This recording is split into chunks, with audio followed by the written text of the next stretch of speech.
Sit next to me. I decide where I sit. Sit next to me. Every single pair of eyes in that classroom snapped to the same spot. Cheonga High School, second year, class 5. That seat wasn't just a seat. Second row by the window, Lee Jun-hyuk's seat. No one had sat there in 3 years. Not once. And today, Jun-hyuk had pulled the chair out himself. For a girl who'd just transferred in. A girl whose name nobody even knew yet. Is he talking to me? Amina Asante looked down at the transfer paperwork in her hands. Then she slowly raised her head. She didn't flinch. She didn't look away. Nobody at this school had ever looked Lee Jun-hyuk dead in the eye like that. Nobody. The corner of Jun-hyuk's mouth lifted. Just barely. Just a fraction. Amina was probably the only one who caught it. Cheonga High School sat on a hill in northern Seoul. On the surface, it was just a prestigious private school, but if you knew whose parents sent their kids here, your jaw would drop. Children of CEOs. A former cabinet minister's son? And then there was Lee Jun-hyuk. Nobody said his family name out loud on campus. They just knew that was enough. Jun-hyuk never talked much. He rarely smiled, and yet somehow nobody ever dared turn their back on him. Fear? Respect? Something tangled up between the two? Even the students themselves couldn't tell you which one it was. Amina walked through Cheonga's front gate for the first time on an early March morning. She'd grown up in Accra, Ghana. Her father's business had collapsed, and now she was in Korea, her mother's home country. Her new uniform had sleeves that ran a little long. One of her bag straps was worn through. Before she touched the classroom door, she took exactly one breath to steady herself. Just do fine. Keep your head down. The second she opened the door, 32 sets of eyes swept over her. Amina knew that feeling. She'd known it her whole life. That thing where you walk into a room and realize you're going to have to explain yourself before anyone even asks. She headed for the corner, the desk farthest from the board, the one nobody wanted. And that's when it happened. A scrape, a chair dragging across the floor. Amina turned toward the sound. Second row by the window, a boy with his top buttons undone was sliding his chair to the side. Sit next to me. The room went still. Amina stood where she was. Didn't move an inch. What does she think she's doing? Up front by the window, the girl who ran this school narrowed her eyes. Seo Yujin? Amina didn't look at Yujin. She didn't look back at Jun-hyuk either. She just picked up her bag and walked, slow and steady, toward the second row by the window. She pulled out the chair and sat down. Said exactly one thing. I'm not thanking you for this. Jun-hyuk didn't answer. He just opened his textbook and faced forward. That corner of his mouth still lifted. Just a little. By that afternoon, Cheonga's group chat had exactly one new message. Who is the transfer student? The next morning, Amina's locker wouldn't open. Well, it opened. But instead of her textbooks, a small piece of paper fell to the floor. She picked it up. 4 words. Get out! You don't belong. Amina read it once, folded it in half, slipped it into her uniform pocket. Her face didn't change at all. Better than day one, I guess. While she dug through her bag for her books, the sound of footsteps came down the hallway toward her. The students in the hall knew whose footsteps those were just from the sound. They started stepping aside one by one. Lee Jun-hyuk stopped in front of Amina's locker. He didn't say anything. He just glanced at the book sticking out of her bag, pulled one of his own out, and slid it in next to hers. Why'd you do that? 3rd period. You don't have the book. I'll find mine. If you don't find it by 3rd period, we share. And then he was gone. No explanation. No waiting around. Amina watched him walk away, then zipped up her bag. What is his deal, seriously? But her heart skipped in this weird, off-rhythm way. She told herself she hadn't noticed. The cafeteria was the cruelest place in the school. Where you sat was who you were. 3 times Amina moved toward an open chair. 3 times someone slid into it right before she got there. 3 times is not a coincidence. She walked to a single table at the far end by the window, set her tray down, put in her earbuds, started eating. Across the cafeteria, Seo Yujin watched from her table, a faint smile on her lips. She'll cave on her own. Then the cafeteria door swung open. Lee Jun-hyuk? He walked in without a tray, scanned the room once, then walked straight to Amina's table. He pulled out the chair across from her and sat down. You're the only person at this school I look out for. Touch her and you'll regret it. Amina looked up at him without taking out her earbuds. Who are you talking to? Anyone in here with ears? The cafeteria went quiet. Yoojin's smile disappeared.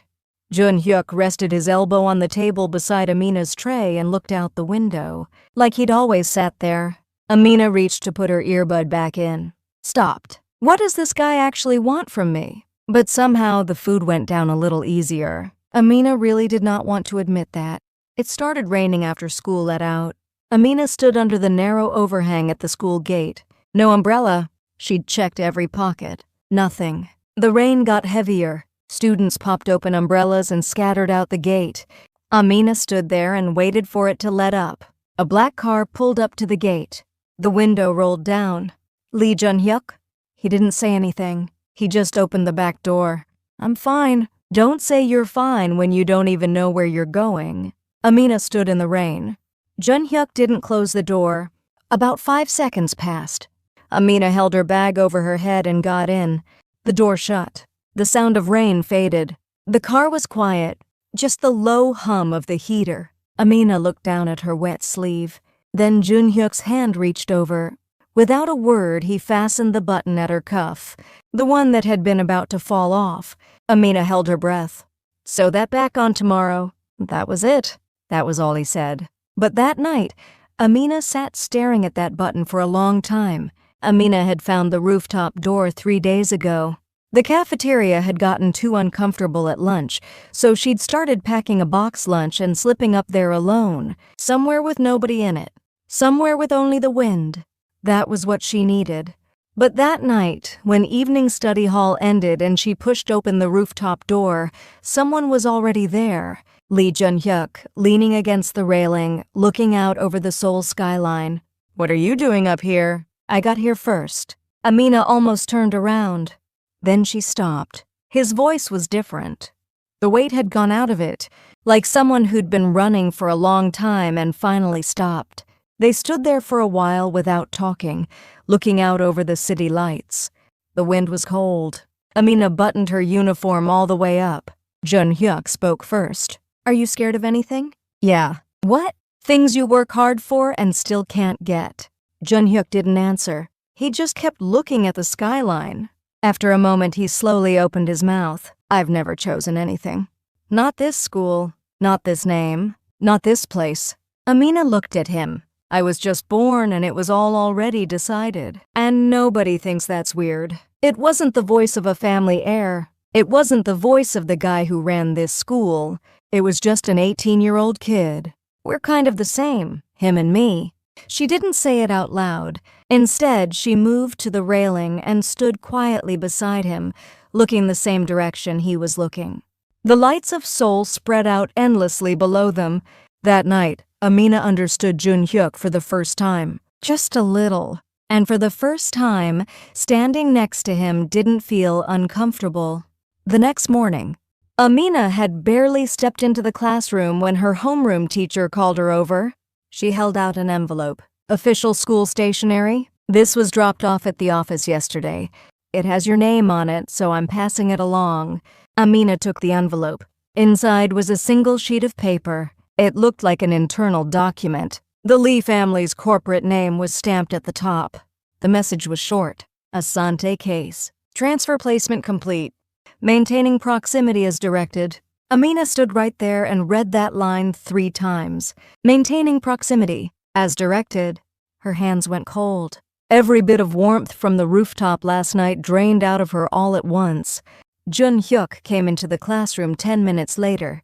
He sat down in the seat next to hers and pulled out his textbook like always. Were you cold last night? Amina didn't answer. Jun-hyuk turned to look at her. What's wrong? Was being nice to me all part of a plan? From the very beginning? The classroom was noisy, but between the two of them there was nothing but silence. Jun-hyuk's expression went hard. What are you talking about? Forget it. Amina opened her textbook. She didn't look at him again. Jun-hyuk stared at the side of her face for a long moment. He opened his mouth to explain. Once, twice. But Amina never turned her head. After that day, Amina stopped going up to the rooftop. She still sat next to him, but something had risen up between them. A wall made of glass. Not thick, but cold to the touch if you reached out. Can you feel the frustration hanging in the air right now? That's how misunderstandings always work. The moment your heart is most wide open, the most convincing lie finds its way in. Just last night on that rooftop, something in Amina had started to lean toward him, and before that warmth even had time to settle, one cold sheet of paper flipped everything upside down.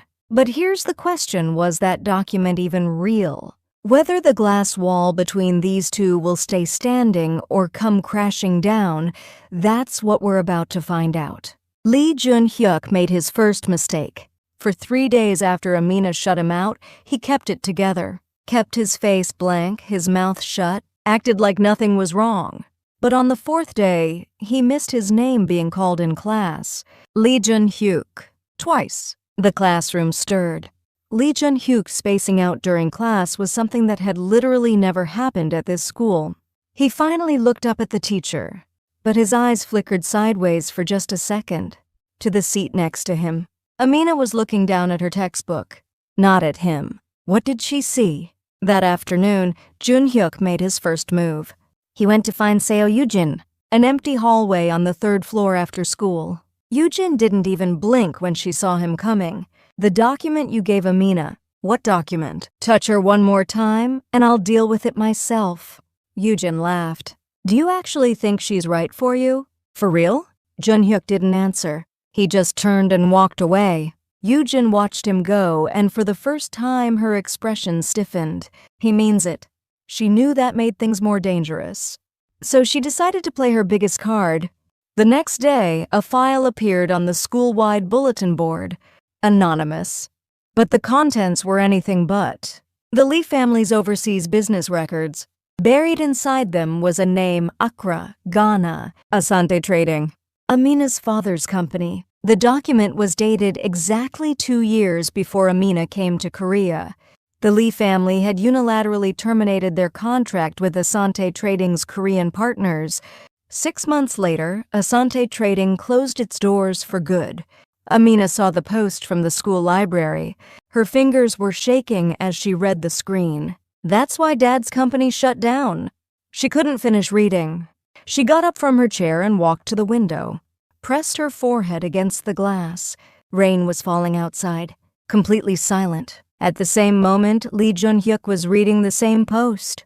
He was standing in the hallway outside the teacher's office. Something showed on his face as he stared at the screen. For the first time, not shock, not anger, just something old, something that had been sitting in him for a while, like guilt. I knew. I saw it in the family's business restructuring list. 2 years ago. He'd been 16 then, too young to push back against anything the family decided, but he'd never convinced himself that made it okay. Jun-hyuk picked up his phone, dialed. 2 rings. Then a deep voice. What? Dad. As of today, I'm not the Lee family heir anymore. I'm just Lee Jun-hyuk. Silence on the other end. Jun-hyuk didn't hang up. He waited. Do you have any idea what you're saying right now? Yeah, I do. The call ended. Jun-hyuk pocketed his phone and started walking toward the library. Not fast, but he didn't stop either. Amina was still at the library window. Jun-hyuk stepped up beside her. Didn't say anything. Amina didn't turn her head. Did you know? I saw it in the list 2 years ago. So from the beginning, I didn't know at first that you were Asante's daughter. I figured it out when I saw your transfer paperwork.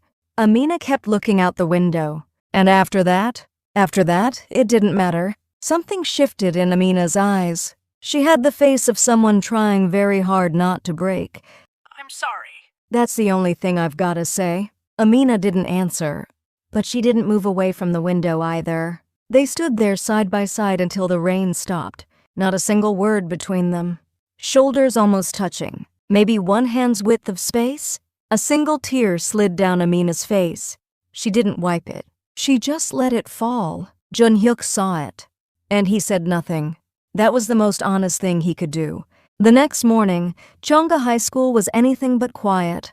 The Lee family's overseas business documents had made it outside the school walls, and the administration had called an emergency meeting. Word spread that Seo Yujin's father had called the school board chairman. People were saying the Lee family was starting to move too. Right in the middle of all of it, Amina walked through the school gate alone. Her uniform was neat. The worn strap on her bag still hadn't been replaced, but one thing was different. Amina was walking with her head up.